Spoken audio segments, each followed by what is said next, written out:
The Ensemble podcast is intended for professional financial advisors. All discussion is limited to publicly available information and should not be interpreted as legal, professional, or financial advice. Ensemble does not hold an AFS license nor provide any financial services. Before making investment decisions, you should obtain financial advice from a qualified financial advisor.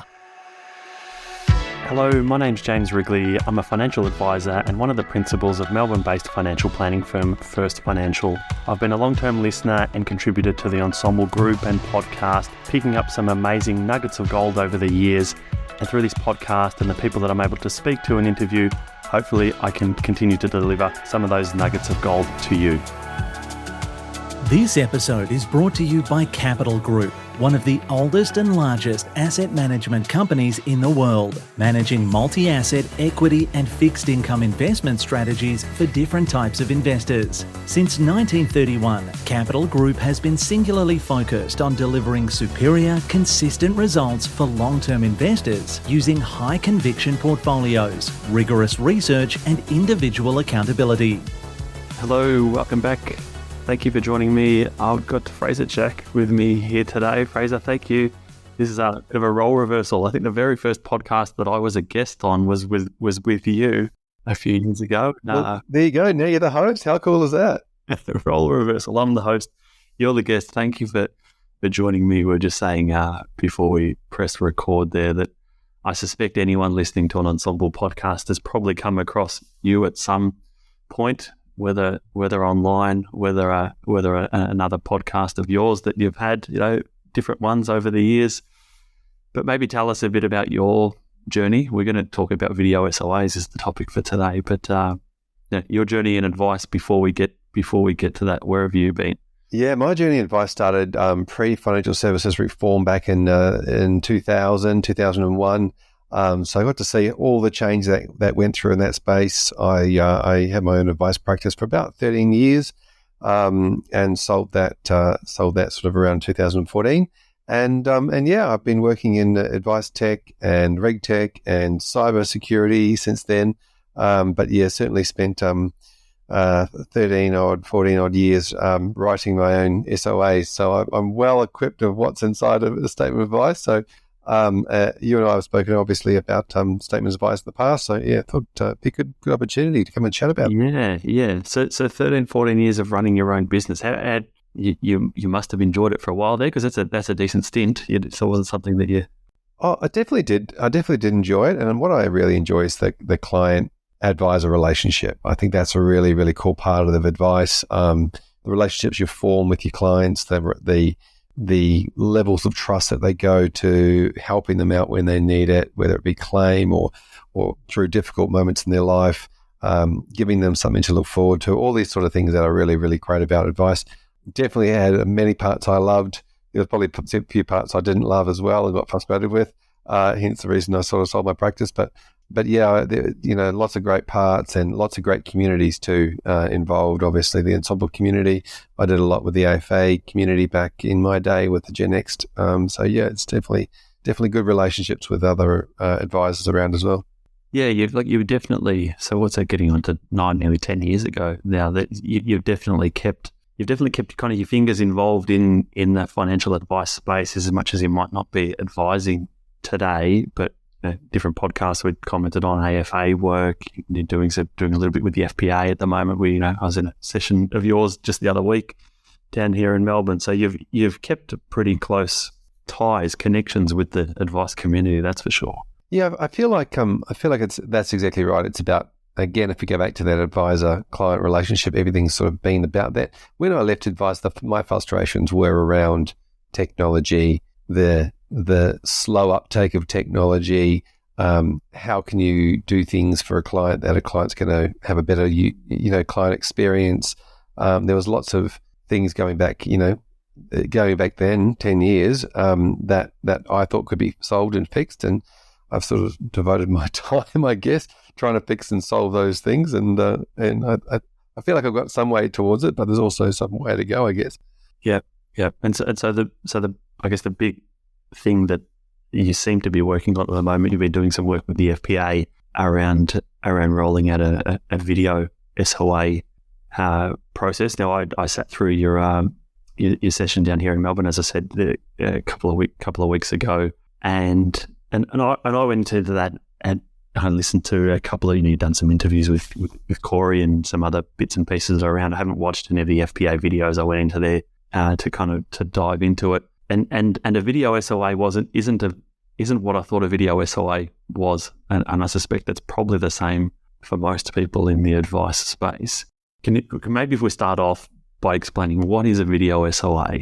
Yeah. And I guess I have to put my hand up and take some of the blame here, because when Ben Marston and I first put this together, we thought it's a video of the statement of advice, which it is eventually, but what we failed to sort of do, and I have to put my hand up and take some responsibility here, is we didn't explain it well enough for the advice community to go, oh, of course that's what it is. And so what I do now is I explain it as a recording of the advice conversation, which of course a recording means, recording the video, and the end product is the client, went through the advice conversation and they have a copy of the conversation or a copy of the video. So, and when you do that, basically people go, oh yeah, now I get it. But then how do I do that? That next part. So yeah, it's definitely, as you'll probably attest to, quite a simple process, quite a simple thing. It's not really that complicated, especially for all of us that did plenty of Teams meetings and Zoom meetings over COVID, or before COVID for a lot of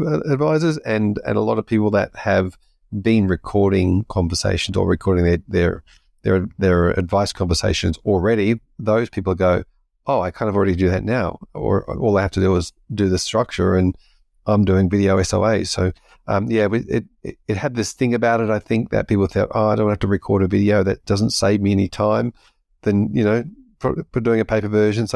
So many questions have come back over the past couple of years that Ben and I have been working on this, and yeah, I've heard plenty, and I've got lots of rebuttals for all of the questions.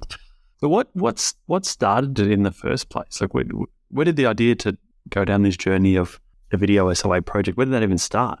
Yeah, it started back in where I did some work with the FPA on digital advice, and how do we then digitize advice and make it simpler using advice tools and software, which is really cool. But all the time sitting in RG 175 was this 175.168 line that talked about you can a statement of advice can be notes of the conversation that already took place, e.g. via telephone. That opened the door for a lot of firms for doing, recorded phone calls, and they wanted to do telephone advice in that scoped way. But all the time, the legislation was already there, or the reg guides were already there in place to talk about the fact that this could be done. And so we set about this idea of how do we then, record a conversation, record the video, without changing any of the regulatory requirements, because obviously that's as we know, that's a long and slow process, and without having to introduce really any new technology to say, if advisors are already using a particular type of technology to model or to do projections or to to house their data, without using new technology or changing any legislation, could this be done? And we just went, well, of course it can.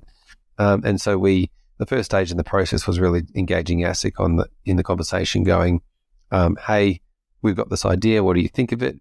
Their response was, yeah, well, that's, so long as their big thing is obviously they want quality advice provided to consumers.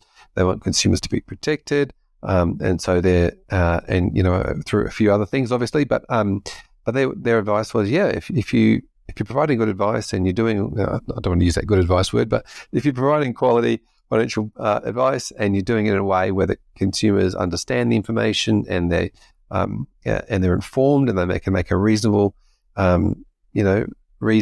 decision based on the information they've been given, then absolutely it can be done. So yeah, the first step was engaging ASIC, and then the next step after that was to take that out to planners.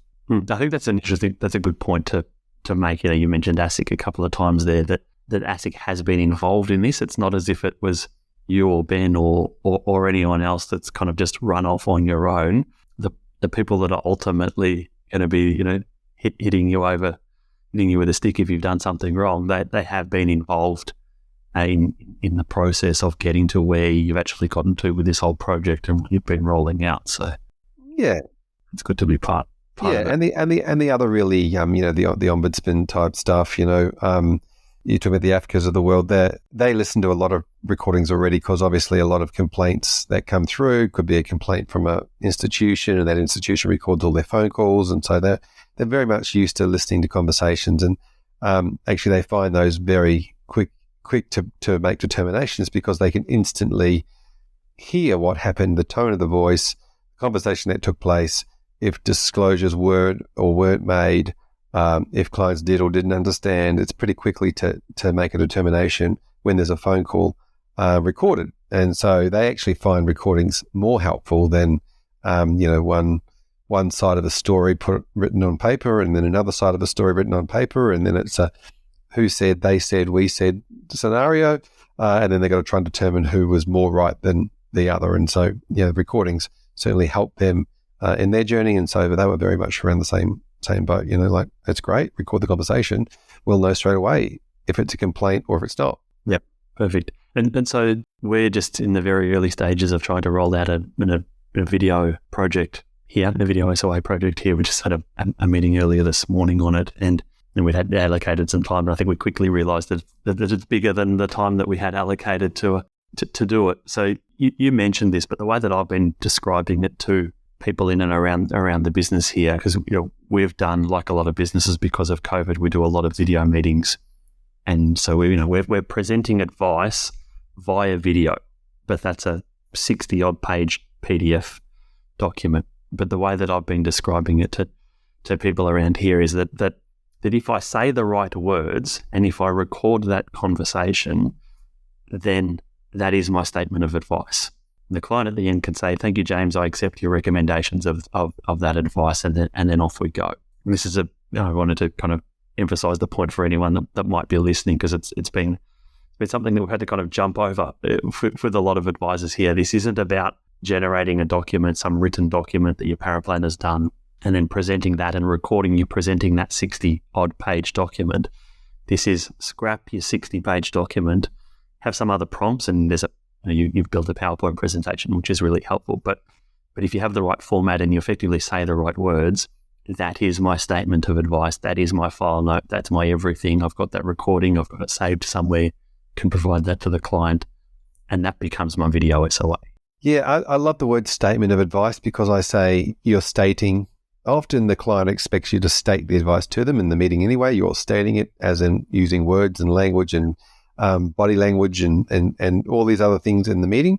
It's not a document of advice. We don't call it a document of advice. We call it a statement. And so you can actually state those words, as you said, out of your mouth in a way that the client will understand. And if the client, let's face it, you've got different clients sitting in front of you. So if you've got somebody who's quite analytical, they've got maybe a legal background, you'll say things in a different way than if they're a tradie, right? And so you'll explain things depending on their literacy level in a different way, depending on all these other things. So I think you naturally adjust the way you say things to the person who's sitting in front of you, or the people that are sitting in front of you, because especially when there's more than one person sitting in front of you, because you're trying to work out who knows more than the other, and bring both people in the conversation along on the journey, with you, to make sure that they all understand the information. So, I love the conversation around the challenge that says, if you weren't allowed to put any words on paper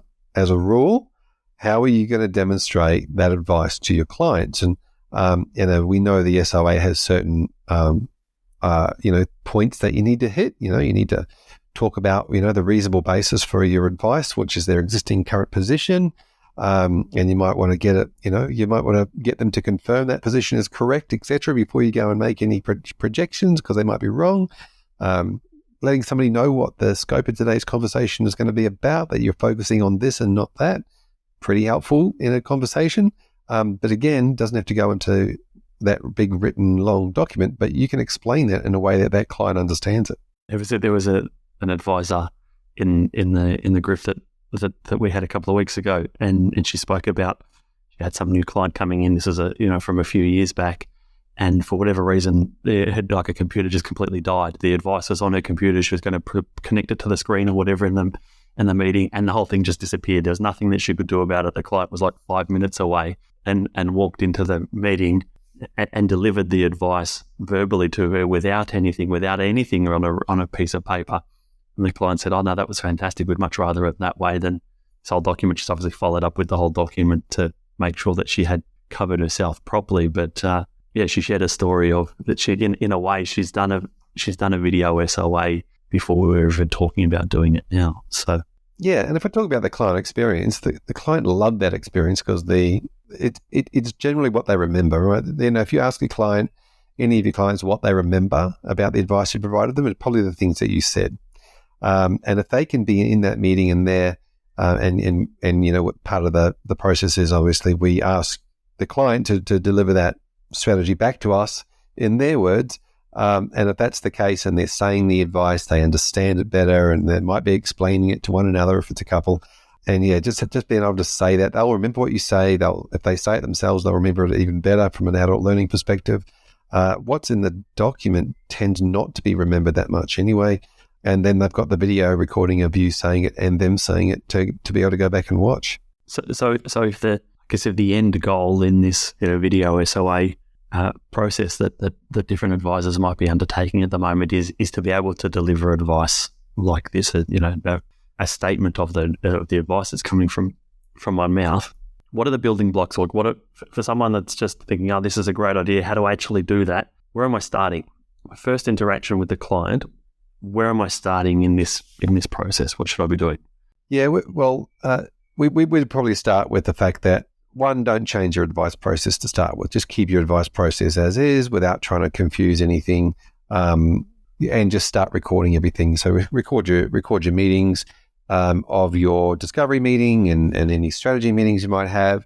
Record them all. Record the video, the statement of advice meeting, without changing anything. Still do it the way that you do it. Just record everything. And then if you hit the points within, what the points are required in a statement of advice in the conversation, your actual video recording could be a statement of advice. And so we use an agenda for that process, to be able to make sure you hit the points. But if you go back to the beginning and you're recording your needs analysis meeting or your discovery meeting or your goals meeting or your investment philosophies and all those sort of things that you have with the client and give them a copy, that's a really, really good way of starting the process. Just hit record and let them know that you record all your meetings and they can have a copy so everything's transparent. Or that if they're even not sure of anything, they can go back to the recording and just get into that. I think that's the very first easy step in the process. Then understanding, and obviously we provide an agenda which makes sure that you hit the points, that you can go and change your agenda. But also you use a lot of software, and you use a software, for example, to store your client data. And that could be their current position, and you could pull up that page and say, just confirming these details are correct. And they might look at that and go, yep, they're correct. And then you might pull up something else that talks about the scope or the strategies that you're using or how the strategies you're using that helps them meet their needs and objectives or their goals.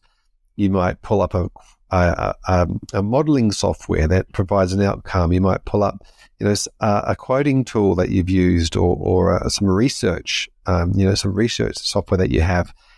And you can actually demonstrate to those clients using that software. And if you were sharing your screen on a Zoom or you're sharing your screen on a Teams and you're recording that conversation, then what you're showing the client is recorded as well as them, their voices, it might be small photos or them, thumbnails of them in the corner of the video watching and nodding along. But that's a demonstration of them listening in. It's a demonstration of them nodding their head as a good little demonstration of understanding. Authorities to proceed along the way are all brilliant because you're saying, right, so this is the scope, and are you okay with that? Yeah, can we move on? Yes, move on. Giving them the agenda up front and saying this is what all the things we're going to cover in today's meeting, and then making your way through those points, which just happen to be the points that you're required to provide in a statement of advice. It seems like, to me, it's a fairly simple process, but it does take a little bit of confidence. And I think there is the starting point that says, let's start with where we are now, just record the meetings and then work our way along what I call sort of a spectrum to where you're comfortable enough to go, I don't need to produce the paper anymore. Or if you do want to produce the paper, let's give the clients what they actually want on paper, which might be a financial plan rather than a statement of advice. And you can just design a 2 or 3 page these are the strategies, these are the outcomes you're going to receive if you do these things, and these are the products we've selected off the back of it. That's the bit where we're grappling with right now. Is this, what is it that I'm delivering to the client? So there's the agenda that you've put together, and it's got the different points that we need to hit on. So we're trying to build it for, there's 15, 16 advisors here. So it's not just one person. We're trying to build something that's repeatable by everyone, and that we can kind of keep everyone saying the same thing, and that they're saying the right thing.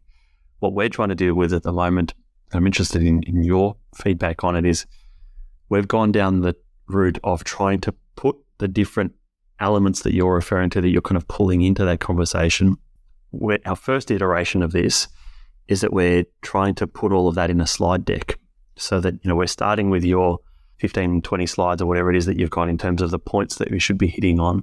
But then we're adding into there a flow chart and a statement of their current position and a cost comparison table and a this thing and a that thing and a projection. So rather than me chopping and changing different things that I'm sharing on the screen with the client to be recording, that it's all in the one place. The first version of this that we've gotten to, we're just looking at it, it's like, it looks from the outset, it almost looks like a statement of advice. And are we actually achieving anything by doing it that way? How there's a few people that are doing it. How are people that are doing it that's working really well? You know what, that and that is a very, very common approach to this, because we have spent 20 years since financial service reform came in and doing these same thing this way. We prepare the advice. We then take that, say, snapshot of the advice, and we stick it into a document or a PowerPoint or whatever it might be, and then we present that to the client. And that's a really hard habit to break. Yeah. And it does take a little bit. And look, it could just be a great little stepping stone for what you might get to at the other end. And when I say stepping stone, it's someone like yourself. I know you're going to pick this up really fast and be able to run with it. But when you're bringing 20 advisors through a cohort, then you all got to move as slow as the slowest person, right? So that's the idea. So yes, I get what you're saying. Power planning's been an interesting conversation in the statement of advice for quite a while. You still need to do the research, you still need to do the strategy work, you still need to understand what's going to be the best interest of the client, and put that, what order are we doing everything in? What's the, all that stuff, really important. What's going to achieve the best outcome for the client? Great. But then at that point, if you set those scenarios up in your software and you're comfortable with moving between screens, from your agenda to your software, then you don't need to worry about customizing each a PowerPoint presentation for each client. And that's when the savings of time really kicks in, because there's probably not a great deal of time saving between paper to PowerPoint, but it's that next step once the time saving kicks in. But if you're not comfortable with going from point A all the way to point, D, then you do have to go B, C, D, and go along the journey that way. So yeah, you definitely, the benefit would be in the skill and confidence of the advice team, but not so much the time savings. And then later on, the time savings would kick in. Yeah, and you mentioned time savings. That's what we've worked through to say, well, me, the advisor, I still need to have these meetings with my client to get to this point where I know and understand them. And we would have sent them a fact find to get another piece of paper, but just getting them to sign. But we've had these series of meetings to get to understand them. I still need to do all of that. We still need to do all of the research around the existing super funds and insurance policies and all of this, comparisons and everything that we've had to do now. All of that still needs to happen. The bit that we're hoping there'll be the time saving in our business is the turning around of what we used to know as a written statement of advice, where that might take one of our paraplanners all day to do the modelling and then generate the advice and tailor the advice document and all the rest of it, that ideally that we can get that part of the process down to 1 or 2 hours. So instead of the paraplanner doing one a day, they might be able to do 3 advice requests a day. But yeah, maybe we need to look at this, that they're doing the modelling, they're doing the projections, they're loading up scenarios, and then they say, hey, James, I've done it. There you go. And I use the agenda plus the scenarios that are loaded into, we use Xplan, the scenarios that are loaded into Xplan to deliver my advice that way. Yeah, absolutely. And I think another saving could be in the concept. A lot of advisors currently and often do strategy meetings, right? So you go to the fact find, you'll present a couple of strategy ideas to the client, get them across the financial literacy piece of it, to say, that you understand how this works, we'll do that. We'll come back to you on looking at the products, but the strategy would be this, and this. And they go, yeah, no, I get that now, I understand. And so you're kind of building that with the client whilst the advice is being produced. And so that also allows advisors to be confident that the document of advice is going to be as accurate as possible to what the client is going to say yes to at the other end, right? And so what I think this process does is allows you to record the initial meeting, and then in the SOA meeting, you can cover off on those strategy conversations and the advice, because you're not actually locking in the advice into a document as such. You actually still got the fluid nature of a client to say, oh yeah, no, that's not quite right. My income actually changed last week, or I got a bonus, or something is coming in. Or they can say something else, or you can get to the product point and they can go, yeah, we don't like that product brand. Can we have a different brand because our friends use that brand and they don't like it, and we don't like it, or something out of the blue like that. You go, oh, okay, that was interesting. But you can chop and change, not necessarily the strategy outcomes, but you can chop and change some of the things along the way. So if something minor changes inside the conversation, and let's say they go, oh, can we now change that because we now want to do this other thing as well? You go, okay, great, and you can change that on the go. So I liken it to like baking a cake with a client sitting in front of you, and if they turn around and go, oh no, we're dairy free, you haven't already baked the cake, and then have to rebake the cake. So you don't have to reproduce the SOA if there's any minor changes along the way. You actually just add that into the conversation.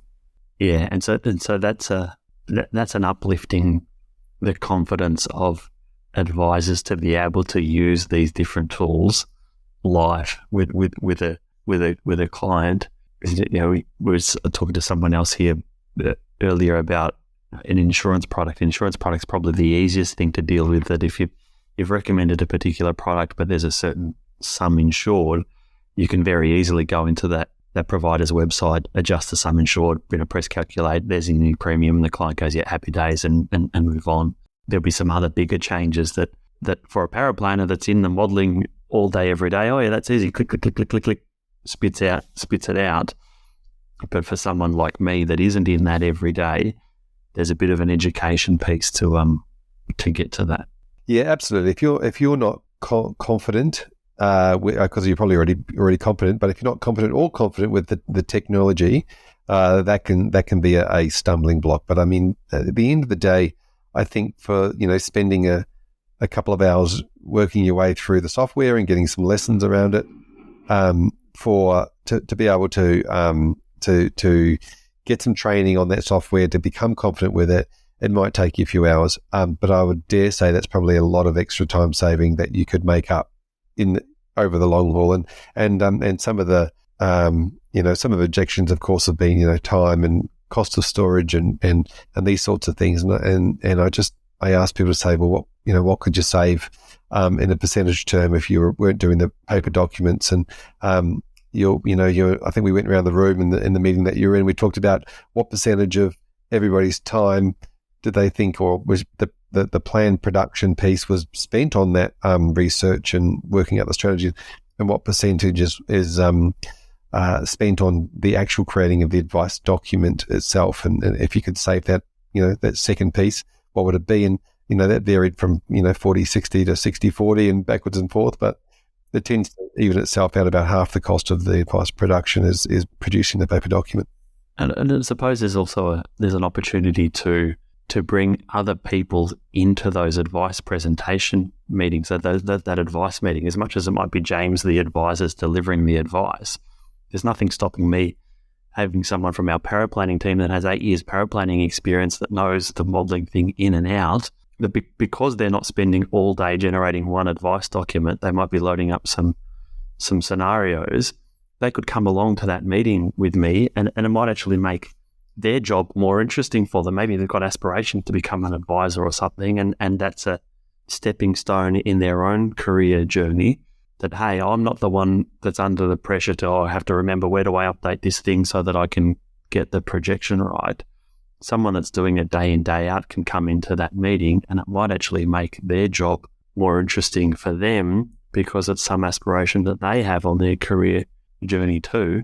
Yeah, absolutely. I mean, everybody loves seeing the great client outcomes, right? And so whether you're an advisor or whether you're a power planner or an associate advisor or an admin staff, everybody loves to see that the clients go, oh, wow, that's amazing. You know, like that's the glory piece, right? And so the advisors tend to get that, but the rest of the team don't tend to see the client's face light up when they see those results. And so you're absolutely right. You know, they can, you know, those team members, they could be associate. I bet you every associate financial advisor in the country or people doing the gap year, I bet you they know how to use the software.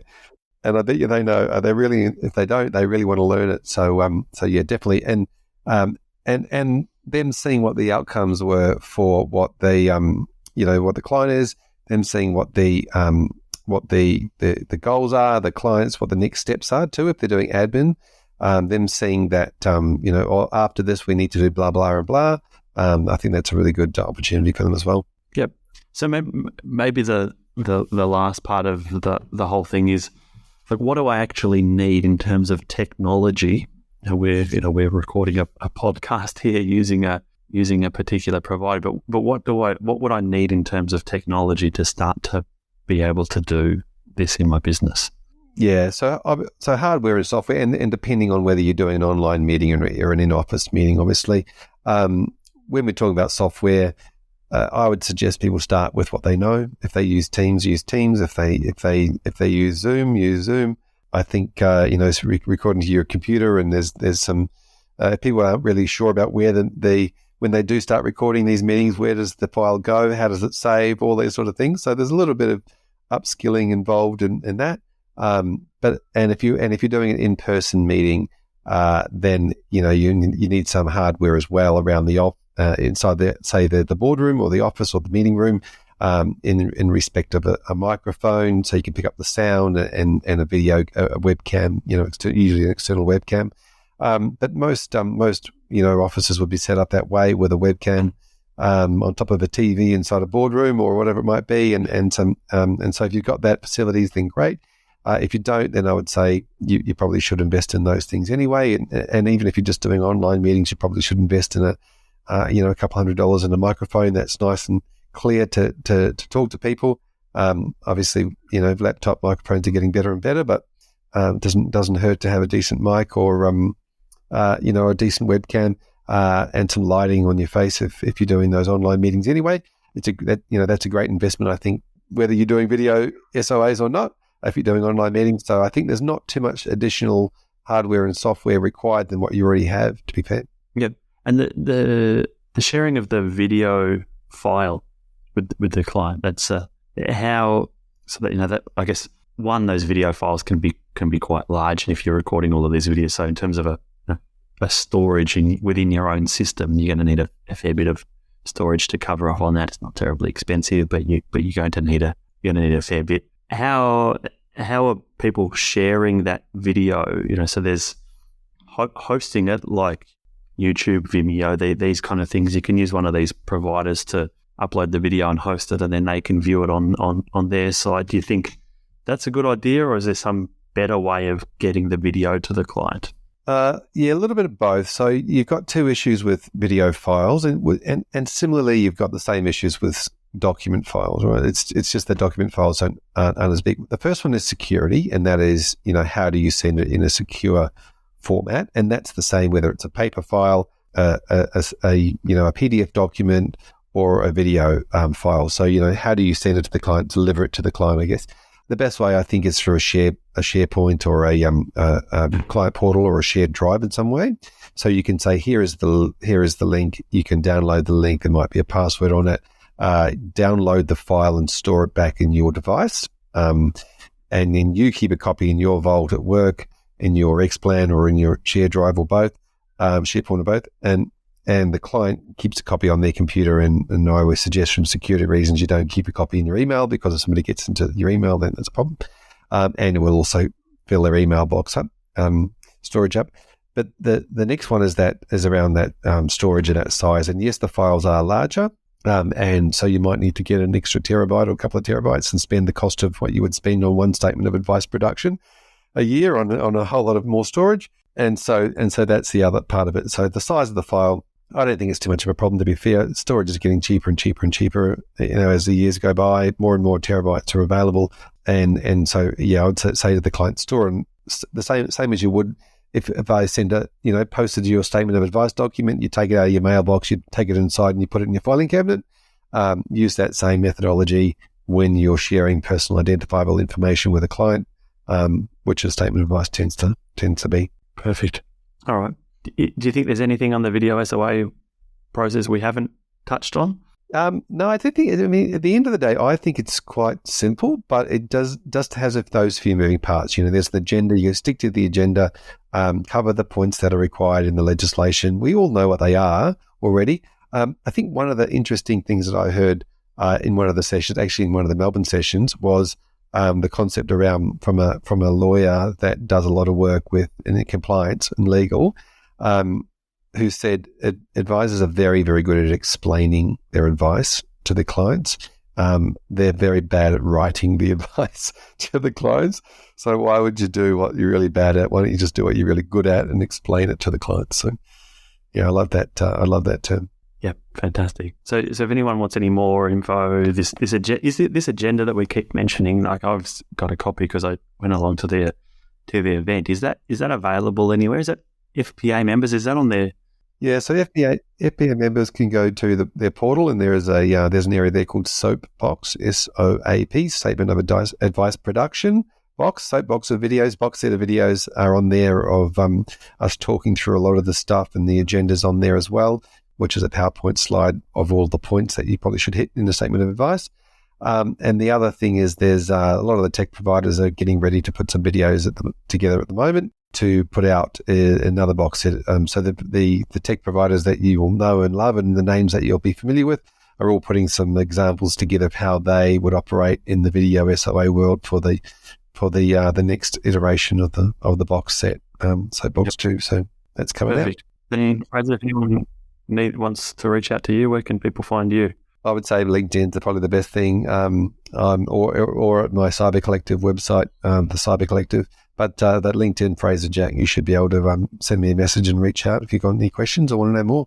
Perfect. All right. Well, thanks for joining me today. Thank you, James. And I look forward to following your journey through this process too, and bringing your business along with the journey. And on, one of the great things I loved about when you came along to the workshop is you brought your compliance team with you to the workshop. Yeah. So you were just like, these guys I already know what this is about. These guys need to hear it. Let's go. And so when we went around the room, it was like, what are you trying to get over? So I'm trying to work out how I could do this yesterday. Yeah. It's a little bit more than what did we need to do yesterday, but we'll get there. Yeah, I'm excited. I'm looking forward to following your journey and see how you go with it. Perfect. Well, thanks again. Chat soon. Okay, thanks.